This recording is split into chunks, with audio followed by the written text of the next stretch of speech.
Chicago's northwest side is a neighborhood known as a city within a city, a place anyone would be proud to call home. And if you're a visitor, you'll feel like you belong. Everyone is made to feel welcome here as you shop, dine, and explore the community of Jefferson Park. As longtime resident and Jefferson Park Chamber of Commerce President Jim Robertson will tell you, to know Jefferson Park is to love it. So Jim, tell me what makes Jefferson Park such a great destination. The main thing is the people. We have a great group of people that live here, and we have some of the best examples of historic bungalows that Chicago offers. Those bungalows reflect only a part of this neighborhood's rich history, which began in the 1800s. Immigrants of Polish and German descent were among the early settlers here. By the 1950s, Jefferson Park's population soared as the Kennedy Expressway provided a direct link to downtown and the suburbs.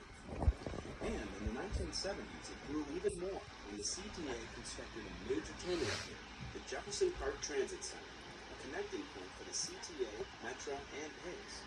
Major hub in the whole city of Chicago is the Jefferson Park Transit Center. Our location has trains and buses you can take anywhere in the city or in the suburbs. And right now it's going through a renovation. The Chamber of Commerce purchased a statue that will be the centerpiece of the renovation project of Thomas Jefferson. So we're very much looking forward to that. Why Thomas Jefferson? We're named after Thomas Jefferson. Oh, okay. In addition to the new Thomas Jefferson Monument, the community has also recognized its namesake with a park, Thomas Jefferson Memorial Park.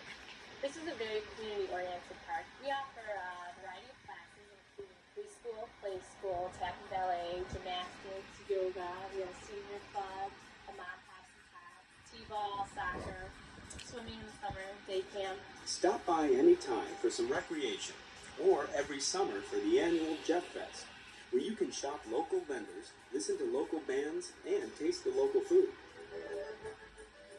Another way to taste the local flavors is through Jefferson Park's annual Taste of Polonia, a celebration of the neighborhood's Polish influence. It's held every Labor Day weekend at the community's largest and perhaps most important gathering space, the Copernicus Cultural and Civic Center. Visitors to the Copernicus Center can also enjoy a variety of cultural activities year-round. The center was founded here in Jefferson Park because of the concentration of Polish people. We've renovated the large theater that we're standing in now. It's a 2,000-seat theater. When the Symphony Orchestra from Warsaw was visiting, we sponsored the theater here as a rehearsal place. All events and programs at the Copernicus Center are open to the public. Even though Jefferson Park has evolved into a diverse city neighborhood, it's hard to ignore the Polish and German influence. So prevalent, you can practically taste it. We're here for 33 years. It's a family-owned business. At the Krakus Sausage Deli, you'll find Polish sausage, liver sausage, smoked sausage, 52 varieties in all that taste like no others. It's a family-known recipe, which we put in our product. You know, the pepper and salt is a normal thing, and garlic you would put in the sausage, but there's a few extra little things to give it more of a zing, a little different taste.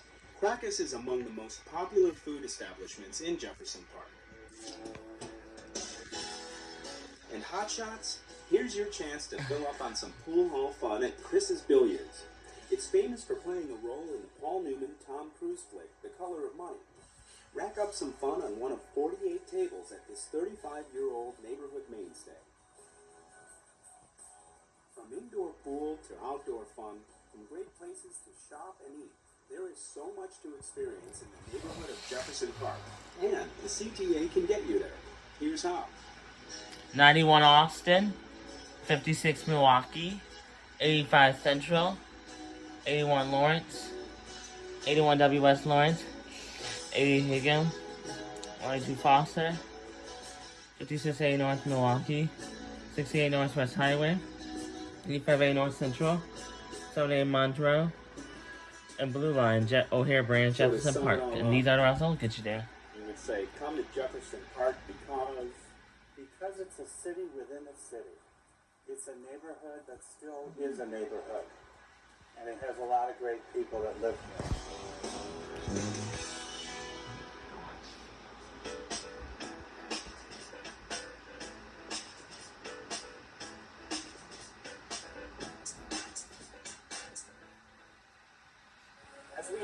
the heart, or rather the heat of summer, it's good to know that the CTA can get you to the many beaches along the lakefront, where there's fun, sun, and sand. All you need is a little basic training.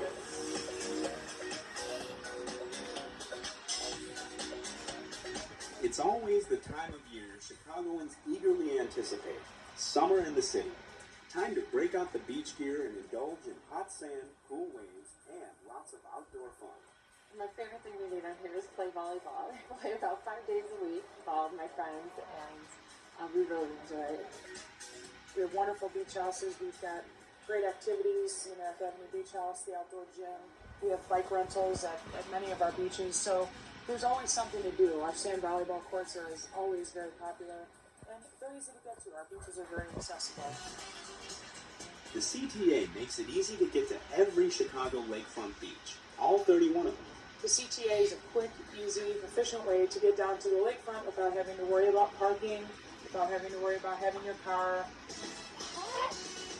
I took the CTA because it was really cost effective. If we were driving around, it would take hours in traffic. We came down here with like 12 people. Can't fit it all in one car, so we all came down together and we all had fun. For added customer convenience, all of the CTA's rail lines and bus routes that lead customers to the lakefront are clearly listed in the Chicago Park District's new guide. It's essentially, an encyclopedia for the 26 miles of Chicago's lakefront. And this year it will be a 36-page full-color brochure that people can actually take with them, not only to use during the summer, but throughout the year. And there's something new to experience on Chicago's lakefront beginning this summer.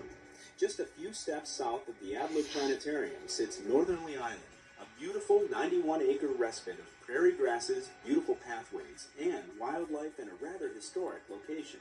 This has been here since the years of Daniel Burnham, who has actually been a large part of the way a lot of our parks on the lakefront have been designed. This used to be, as everybody knows, an airport, and I think it was the mayor's vision to turn this into a park that was free and open for everybody in the city of Chicago. Northerly Island is also where Chicago's second World's Fair was held in 1933 and 1934. There is an unbelievable history to this park that I think a lot of people probably don't know. And so we invite people when they do come down to visit the island itself to definitely stop by the terminal building and take a look at the exhibit. The former Meigs Terminal is now home to A Century of Progress, a photographic exhibition where history lovers can learn all about the famed fair. But nature lovers won't be able to get enough of the green grass, trees, and wildflowers, miles of it. The pathways that we've put in here at Northerly Island are for everybody's use. What we have found is a lot of bikers come out here just to explore the island because they've never been able to do that before. I think a lot of the birders enjoy Northerly Island because this is on the migratory bird path, and so it does get a lot of activity in the spring and the fall. Bird watchers and fishermen are making their way to Northerly Island.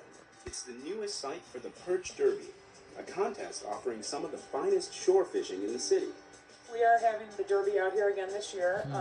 We have a fishing guy at the Chicago Park District by the name of Bob Long, who does fantastic fishing events for kids and adults alike. Northerly Island will also offer a new concert venue. The Lakefront Pavilion at Northerly Island will host family entertainment, concerts, and more.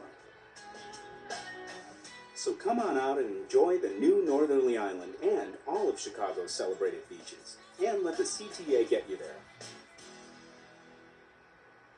There are lots of reasons to head to the lakefront this summer, but one big one, the Chicago Outdoor Film Festival in Grant Park, our last stop. Set against the breathtaking backdrop of Chicago's skyline and the lakefront, classic films are projected on a 50 by 34 foot screen with state-of-the-art sound at the Chicago Outdoor Film Festival in Grant Park. This summer marks the 6th year for the Film Fest, a showcase not only for screen gems, but the city itself. And, as in years past, record crowds are expected. The film festival has definitely grown in popularity. There's no question about that. Our average attendance is about 30,000 people per film. And this year's lineup is no exception. The films have been personally selected by critic Roger Ebert as part of a series of events celebrating him and his many accomplishments.